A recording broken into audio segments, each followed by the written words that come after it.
bakal terjun ke salah satu duel pemikiran paling fundamental dalam sejarah. Pertarungan antara Gerd Hegel dan bisa dibilang muridnya yang paling badung, Karl Marx. Ini bukan cuma debat kusir di Menara Gading loh. Ini adalah pertarungan yang membawa kita dari alam ide yang abstrak langsung turun ke lantai pabrik yang bising dan penuh keringat. Dari pikiran murni ke perjuangan yang sangat nyata. Nah, ini dia. Inilah inti dari semua obrolan kita. Terangkum sempurna dalam kutipan legendaris Marx ini. Baginya, filsafat itu bukan sekedar hobi intelektual buat menafsirkan dunia, bukan. Bagi Marx, kalau filsafatmu nggak bisa dipakai buat benerin dunia yang timpang ini, ya buat apa? Filsafat itu harus jadi senjata, jadi palu godam buat membentuk ulang realitas. Ini adalah pergeseran besar, dari sekedar memahami, jadi mengubah. Kutipan ini bakal jadi kompas kita sepanjang pembahasan hari ini. Oke, siap-siap. Kita bakal menempuh perjalanan yang lumayan epik hari ini. Dari kepala, turun ke kaki. Dari alam pikiran, ke lantai pabrik. Ini peta perjalanan kita. Pertama, kita saksikan duel klasik, roh lawan materi. Terus, kita bongkar rahasia di balik harga secangkir kopi atau ponselmu. Selanjutnya, kita intip cara kerja kapital sebagai mesin pencetak uang. Setelah itu, kita masuk ke arena perebutan waktu, perjuangan soal jam kerja. Lalu, kita bakal lihat gimana cara kita kerja ternyata ngebentuk hal sepribadi keluarga. Dan terakhir, kita kumpul lagi buat diskusi dan merenungkan jalan ke depan. Udah siap? Yuk, kita mulai. Baik, ronde pertama dimulai. Inilah titik awal dari segalanya. Pertarungan antara dua cara pandang dunia yang beda banget. Idealisme versus materialisme. Dengerin deh, ini bukan cuma istilah filsafat yang bikin pusing. Ini adalah pondasi dari seluruh bangunan pemikiran Marx. Oke, jadi gini. Hegel, sang guru, itu seorang idealis tulen. Buat dia, yang paling utama itu roh atau ide. Sejarah dunia ini, ya proses si roh ini mengekspresikan dirinya sendiri. Jadi dunia nyata kita, negara, hukum, masyarakat, itu cuma cerminan dari perkembangan si ide. Terus datanglah Marx, dan dia membalikan semuanya. Bener-bener dibalik. Marx bilang, tunggu dulu profesor, filsafat Anda ini lagi headstand. Ayo kita bantu berdiri lagi di atas kakinya. Buat Marx, bukan ide yang membentuk realitas, tapi sebaliknya.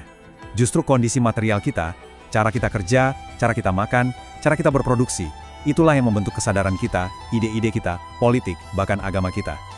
Ini adalah pembalikan total, sebuah manuver filosofis yang mengubah arah permainan dan jadi dasar buat semua kritik Marx selanjutnya. Kutipan ini memperjelas poin tadi. Marx itu nggak naif. Dia nggak bilang kita ini cuma boneka keadaan. Tentu saja, kita manusia bertindak dan mengubah dunia.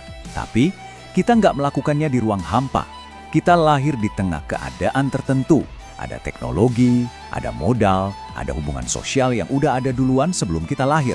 Nah, keadaan inilah yang membentuk kita, ngasih kita batasan sekaligus peluang. Jadi hubungannya itu timbal balik. Manusia membentuk keadaan dan pada saat yang sama, keadaan membentuk manusia. Kita ini bukan roh bebas yang melayang-layang. Kita ini makhluk material yang kakinya napak di bumi. Oke, setelah pondasi filosofisnya beres, sekarang kita pindah dari yang abstrak ke sesuatu yang konkret banget. Sesuatu yang kita pegang tiap hari. Ponsel di tangan kita, baju yang kita pakai, semua itu adalah komoditas. Dan percaya atau enggak, Marx memulai analisis raksasanya tentang kapitalisme justru dari sini. Dari benda paling sederhana yang ada di pasar. Setiap komoditas, kata Marx, itu punya dua wajah. Wajah pertama namanya nilai guna. Ini gampang banget. Nilai guna itu ya gunanya buat apa? Roti nilai gunanya buat dimakan, buat ngilangin lapar. Jaket nilai gunanya buat menghangatkan badan. Simpel kan? Ini soal kualitas fisik dan fungsi dari sebuah benda. Gak ada yang aneh. Nah, disinilah misterinya dimulai. Selain nilai guna, komoditas juga punya nilai tukar. Ini bukan lagi soal gunanya, tapi soal berapa nilainya kalau ditukar sama barang lain. Contohnya nih, kenapa 20 meter kain linen bisa ditukar sama satu jaket? Kenapa bukan 10 atau 50? Nilai tukar ini kelihatannya soal angka, soal perbandingan.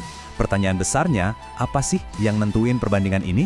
Apa zat misterius yang bikin jaket dan kain linen bisa dibandingin dan ditukar? Dan inilah jawaban Marx. Jawaban yang jadi jantung dari seluruh teorinya. Zat yang sama itu bukan emas, bukan juga kehendak pasar yang gaib. Zat itu adalah kerja manusia abstrak. Nilai dari sebuah komoditas itu ditentukan oleh jumlah waktu kerja yang secara sosial diperlukan untuk membuatnya. bukan kerja si penjahit A yang cepat atau si petani B yang lambat, tapi rata-rata waktu kerja manusia yang diukur dalam jam, hari, atau minggu. Jadi, kalau bikin satu jaket butuh waktu kerja 20 jam, dan bikin 20 meter linen juga butuh 20 jam, ya maka nilai mereka setara. Inilah rahasia di balik harga semua barang. Dulu, di masyarakat prakapitalis, sirkulasinya simple.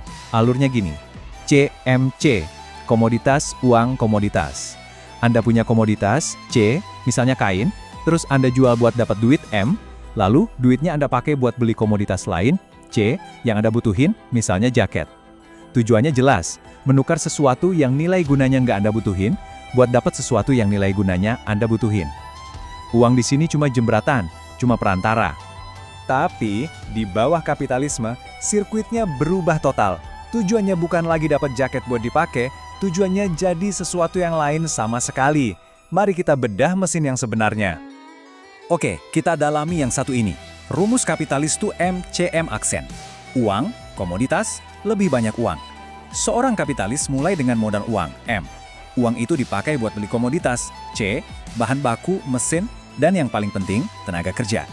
Semua komoditas ini lalu diolah jadi produk baru, yang kemudian dijual untuk mendapatkan lebih banyak uang, M aksan. Lihat kan bedanya? Tujuan akhirnya bukan nilai guna, tapi cuma satu, akumulasi, uang yang beranak pinak. Pertanyaannya, dari mana datangnya si lebih ini? Dari mana bayi-bayi uang ini muncul? Apa dari nipu pembeli? Marx bilang, bukan. Sumbernya jauh lebih sistematis dari itu. Jawabannya ada di satu komoditas yang super unik, tenaga kerja atau labor power. Ini adalah komoditas yang dijual oleh pekerja ke kapitalis. Sama kayak komoditas lain, nilainya ditentukan oleh waktu kerja yang dibutuhkan untuk memproduksinya. Nah, memproduksi tenaga kerja itu artinya apa? Ya artinya menjaga si pekerja tetap hidup biar besok bisa kerja lagi. Jadi, nilai tenaga kerja itu setara dengan nilai makanan, pakaian, dan tempat tinggal yang dibutuhkan si pekerja buat bertahan hidup. Disinilah sihir kapitalisme terjadi. Tenaga kerja itu satu-satunya komoditas yang kalau dipakai bisa menciptakan nilai yang lebih besar dari nilainya sendiri. Bingung? Gini deh. Misalnya, kapitalis bayar upah yang nilainya setara 6 jam kerja. Tapi dia mempekerjakan buruh itu selama 12 jam. Dalam 6 jam pertama, si buruh udah menciptakan nilai yang cukup buat bayar upahnya sendiri. Tapi dia nggak berhenti di situ. Dia terus kerja 6 jam lagi. Nah, nilai yang diciptakan dalam 6 jam tambahan inilah yang disebut nilai lebih atau surplus value. Ini adalah kerja yang tidak dibayar. Jadi inilah dia. Inilah rahasia di balik M. Sumber semua profit itu bukan dari jual beli yang cerdik, tapi dari keringat yang tidak dibayar. Biar lebih nampol, kita lihat angka ini. Kalau waktu kerja buat nutupin upah itu 6 jam, dan waktu kerja lebihnya juga 6 jam, maka tingkat nilai lebihnya adalah 6 dibagi 6, sama dengan 1 atau 100%. Artinya apa? Artinya, untuk setiap jam si buruh kerja buat dirinya sendiri, dia kerja 1 jam gratis buat kapitalis. Setengah dari hari kerjanya adalah kerja tak terbayar yang semuanya lari ke kantong pemilik modal. Angka ini nunjukin dengan telanjang inti dari eksploitasi dalam sistem kapitalis. Setengah hidupmu buatmu, setengah lagi buat bosmu. Teori nilai lebih ini bukan cuma rumus matematika di atas kertas. Ini punya konsekuensi yang sangat nyata dan seringkali brutal dalam kehidupan manusia. Dorongan buat memaksimalkan nilai lebih ini melahirkan sebuah medan perang historis, yaitu perjuangan atas panjangnya hari kerja. Dan inilah wajah manusianya. Marx mengutip laporan-laporan mengerikan dari para inspektur pabrik di Inggris. Dr. Arledge ini menggambarkan para pekerja gerabah sebagai populasi yang merosot. Pertumbuhan mereka kerdil, bentuk tubuhnya rusak, mereka jadi tua sebelum waktunya, dan umurnya pendek. Ini bukan takdir biologis. Ini adalah akibat langsung dari jam kerja yang gila-gilaan untuk memeras setiap tetes nilai lebih dari tubuh mereka. Teori abstrak tadi sekarang wujudnya adalah penderitaan fisik yang nyata. Dari sisi seberang, kita lihat perspektif si kapitalis. Manajer pabrik ini dengan entengnya bilang, kami kerja terus tanpa berhenti untuk makan. Bahkan waktu makan, anak-anak dianggap sebagai pemborosan waktu yang mengurangi potensi profit. Manusia, bahkan anak-anak, disamakan dengan mesin yang harus jalan terus. Batu bara buat mesin uap, makanan buat buruh. Dua-duanya cuma dianggap input produksi. Manusia disamain sama batu bara. Kebayang?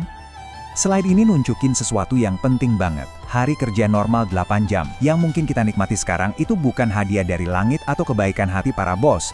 Itu adalah hasil dari perang tarik tambang yang panjang dan berdarah-darah selama berabad-abad. Dari abad 14 sampai 18, negara malah bikin aturan buat memaksa orang kerja lebih lama.